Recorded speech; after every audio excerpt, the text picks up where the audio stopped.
Hi, I'm Scott Schober, guest host for Cybercrime magazine, and I'm here today with Nasrin Rezai, Executive Vice President for GE, for an Ask the CISO segment, and this is sponsored by Fortinet. So thanks so much for joining us here. Hi, good morning, Scott. Yeah, wonderful to have you. I look forward to a nice conversation.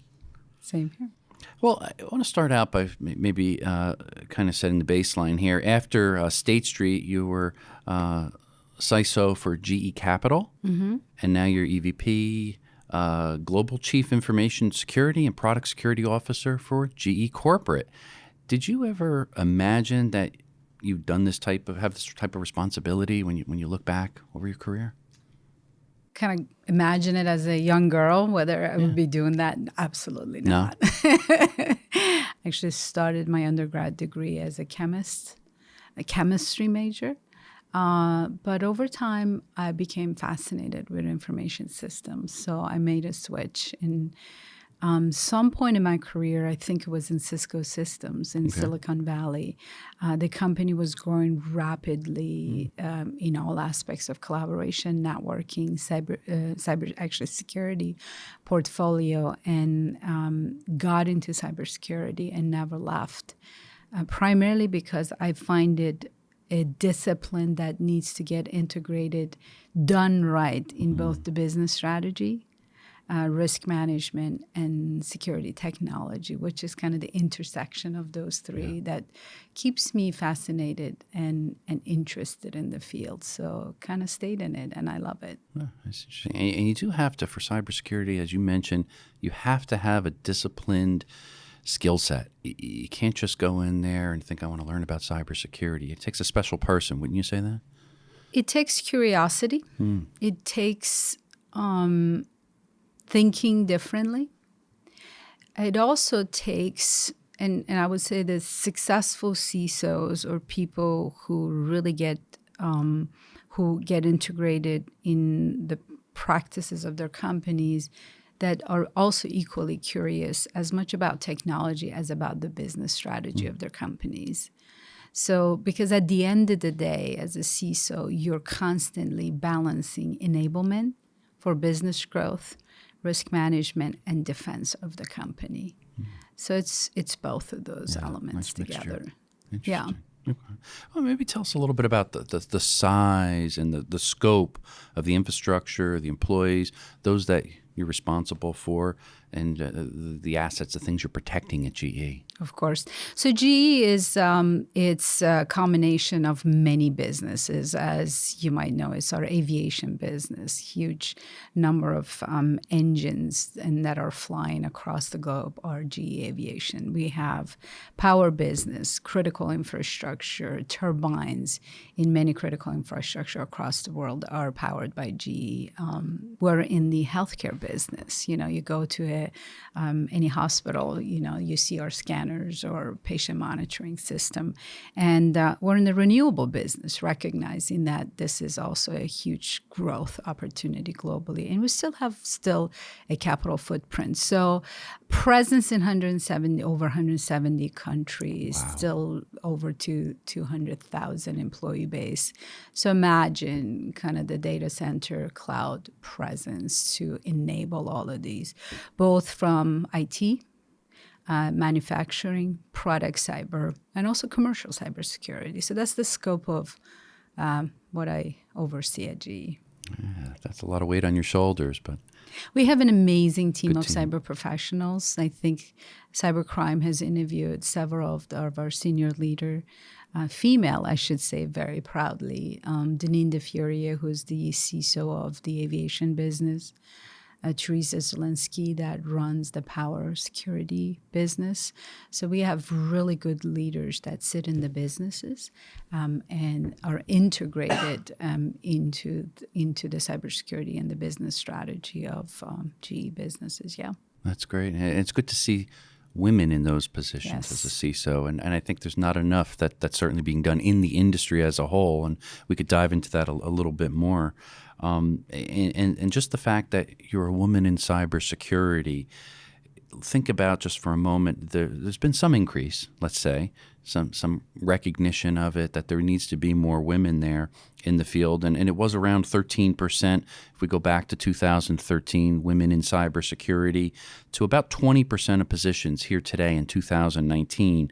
And this is according to research from Cybersecurity Venture. So maybe from where you sit, what do you think has kind of enabled that change going from 13% to where we are today at about 20%? The pace is slow, but I would say what enabled it is need. It's not so much about men, women. Of course, we still need more women in this space, but we just have absolute need in this space for individuals who are interested in STEM, cybersecurity. So we're seeing a lot of women coming out of universities that step into cyber and actually get excited about it. So I think the need and the recognition that it's not just a diversity thing, it's the need. It is the business need thing. Yes, I'm definitely seeing growth. There are amazing women that actually run cybersecurity of many of our large companies. Verizon is led by a female CISO, Pepsi-Cola, Campbell Soup. So it is changing and it's growing. And I personally see in my organization a lot of young female individuals coming in and being interested in architecture, incident response, threat intelligence, analytics, and it's exciting. Yeah, it will change. It'll grow. And it is our job to really continually enable that, create opportunities for them so that they stay over the years, because the sustaining of that as women go through phases of their lives, I think is as equally important as bringing them onto the field. That's beautiful. And I'm sure having great role models like yourself, that will hopefully stimulate other women that are maybe thinking about it to getting into the STEM programs and looking at cybersecurity, looking at maybe a possible role in the future as a CISO. That's great. Thanks. Now, GE appears to be a very progressive company in this regards. And you mentioned a couple other women in CISO roles there, GE Aviation, GE Power. Do you ever have the opportunity to maybe collaborate with some of these other women CISOs? You mean the women at GE? Yeah, 100%. Within your organization. We work together. So Beautiful. Basically, as the global CISO, I deliver the security technology solution that these ladies deliver, but they also run the cyber for their businesses. It's a integrated cybersecurity strategy for the company. We work and talk all the time. That's great. All the time. Yeah. So you're constantly collaborating, and that helps. Beautiful. Dinner time conversation last night with Teresa. She'll remember that. Excellent. Excellent. Okay. We talked a little bit about this, but is there any standout, maybe in your opinion, what could get some more women involved in cybersecurity? I know you mentioned that certainly that there is a need for it. Is there anything from where you sit that maybe will motivate them a little bit more, those that are watching? So you talked about role model. I think that's really critical. And I look at it as phases, right? So it's one in universities and high school, making sure that the young female actually see the art of possible. A lot of times they still have the perception of that it's a highly technical field. They'll be sitting in a corner and doing just, software development and nothing else. One is showing them the art of possible. At GE, we bring a lot of young female and male from high school. We actually show them what we do. So that's powerful for them to kind of see the possibilities. So that's it. I see this as interconnected link of things. When they go to colleges, to really make sure that they pursue a degree in computer science or cybersecurity.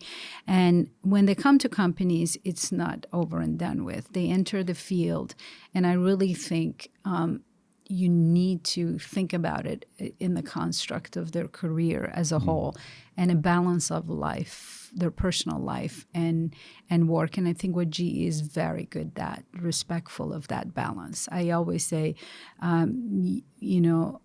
female employees make choices about their lives, and our job is to enable that. A woman can go and have a child and come back and still step back into that role. And the other thing that's critical is sometimes along the way, women want to make a change in their career.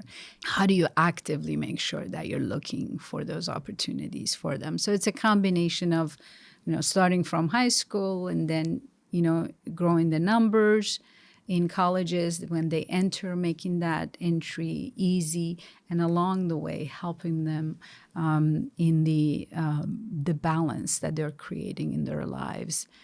It's key. And as you said earlier, showing them the art of possible and role models. I think the numbers will go up, and the economics of it just requires it. So we have no other option, just with the shortage of skill set in our field, to encourage more men and women to get into any kind of STEM field, right? Cybersecurity included.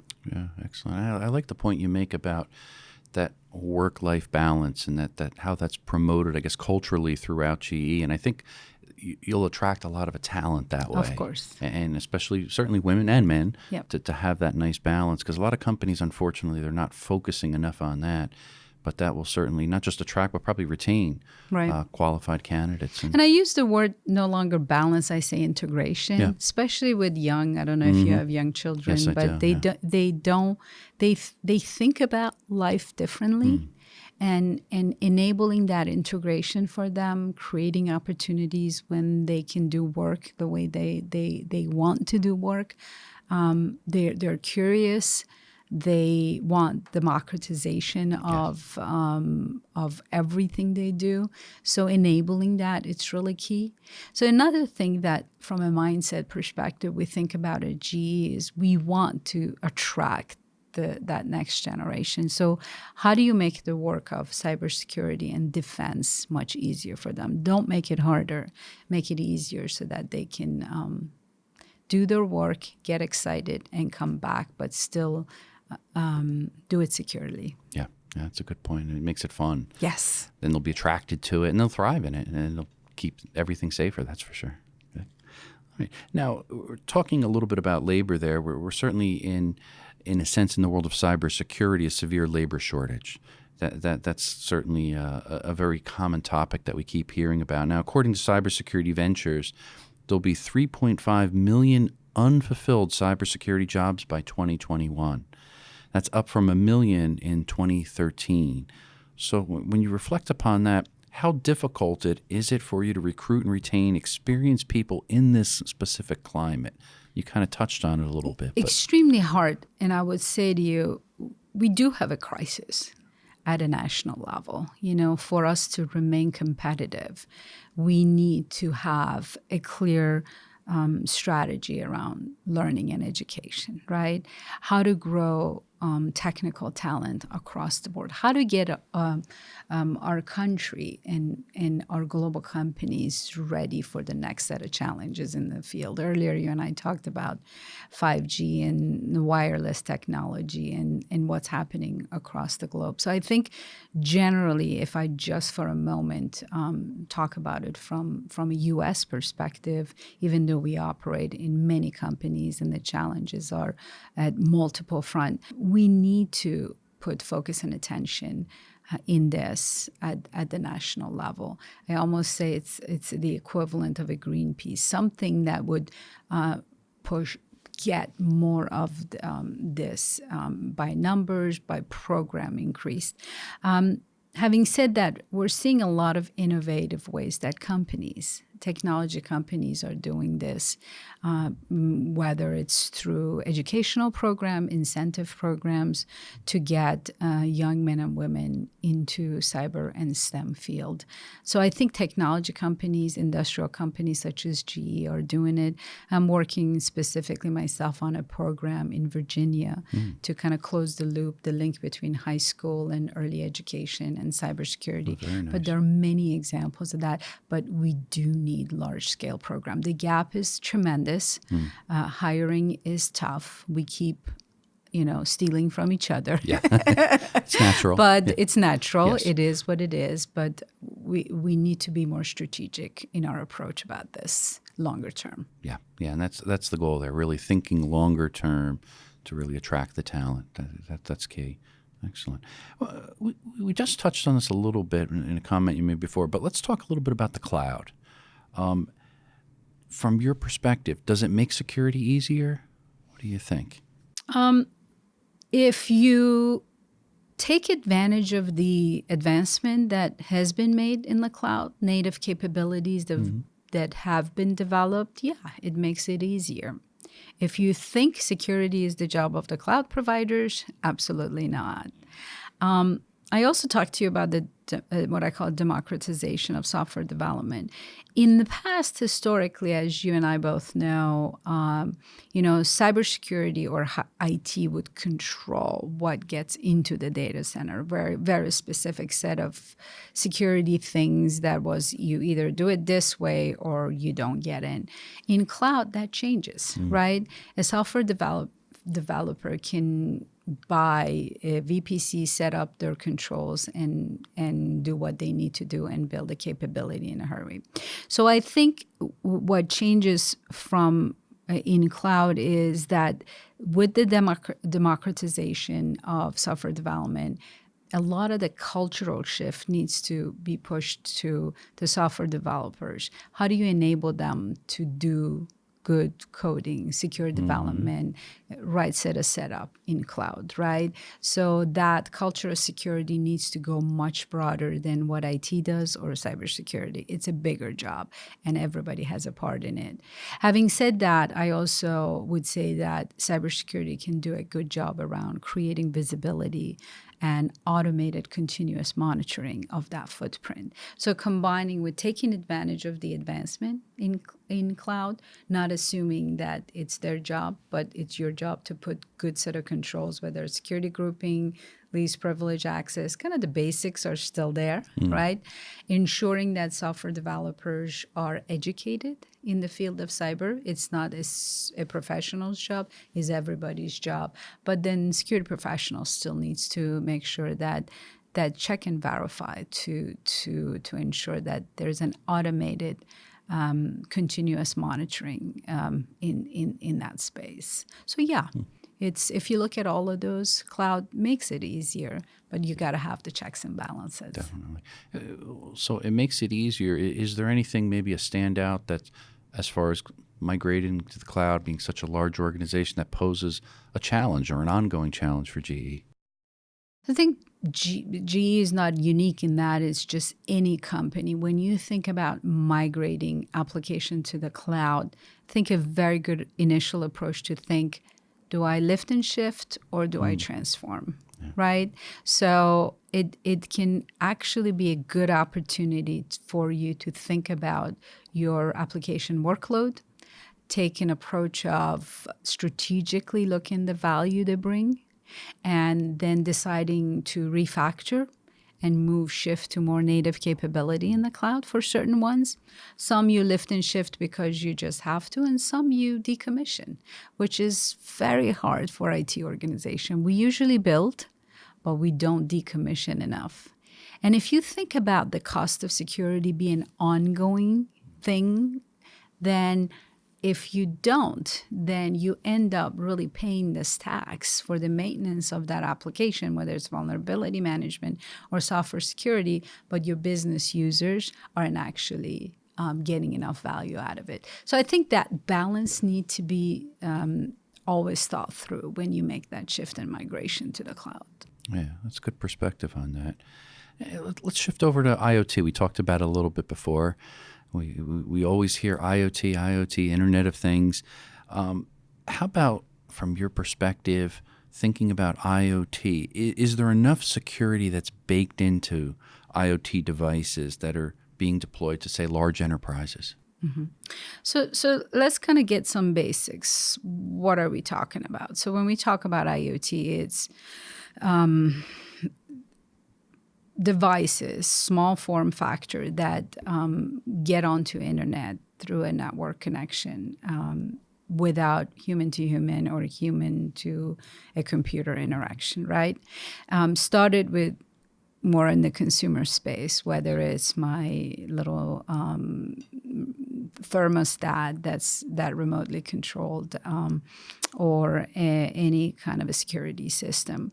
But we're seeing with some of the technology advancement that this is becoming more equally relevant in corporations. So individuals are bringing devices into corporations. And some of these, in the way that they've been developed, and remember, you and I talked about this, a lot of startup young companies that are not necessarily thinking security and don't have market incentives to build security into these devices. So they don't have good methods around, password changes or certain settings. So they enter into corporations and there is an exposure. So if that device is part of a man-in-the-middle attack, and then they can actually impact the network and the infrastructure of a company. So companies should equally think about how to manage that. We no longer can think about what a company owns and manages. You have to really have visibility to every asset that accesses your enterprise. And that could be an IoT device as much as a mobile device and such. So a strategy around good asset visibility, device management, it's important. In industrial IoT, which is really the same concept of consumerization, but in healthcare or manufacturing, equally important. So that's really what we're talking about there. Yeah, and I think especially as you get into maybe healthcare, where people's lives are certainly critical. That's your critical asset. You got to protect that. Security does have to be baked in. The basics are the same still, right? Because you're talking about an endpoint that's speaking to a gateway that's putting data over in the cloud, right? Like if you think about so is the device secure, right? Does it have apps loaded on it that are buggy? Is it talking to a gateway that is not secure enough? Is the data that traversing is not encrypted? Or do I have privacy issues that my business person is creating as a result of bringing that device into the environment? And ultimately, could it create an exposure by an incident that's unforeseen? So those are some of the challenges that large enterprises think about, both in their homes, right? So your home is as much as of a network as your work, and also at work. But good practices around doing the basics right, good asset management, and dynamic management of a user device and a device identity, and knowing how to deal with that is key. Yeah. And you bring up a good point, because probably we all can relate to consumer devices from our smart homes, connected homes. And I often bring up to people just in conversation, I say, well, do you have any means to upgrade that? Is there any way to get a security patch on that in the future? And they kind of scratch their head and say, what are you talking about? No, it only costs this much money. So depending upon the device, certainly there's concern there. And hopefully that doesn't translate up at the enterprise level, and there's more security in some of those IoT devices. Consumers are changing. If you remember 2 or 3 years ago, talking about privacy and the security of your data, people didn't connect. With some incidents, now people are extremely tuned to the security and privacy of their data, where it's housed. And I think we're going through the same cycle with IoT and consumer OT devices. Yeah, you bring up a good point. And I think a lot of that is probably just because the breaches, one headline after the next, and then once it starts to impact us or our credit or credit card, whatever it is, we start to think about something's compromised. What's going on? It could happen to me. And you start to think about it. Yeah, absolutely. Yeah. All concerns. Excellent. Maybe you could share with us some word of wisdom or some of your advice do you have for any aspiring CISOs? What should they be learning and doing if they want to consider maybe entering the workspace in a large enterprise and they want to take on a CISO role? Yeah. So I would say be as curious about your business as much as the technology. You kind of need to do both of those.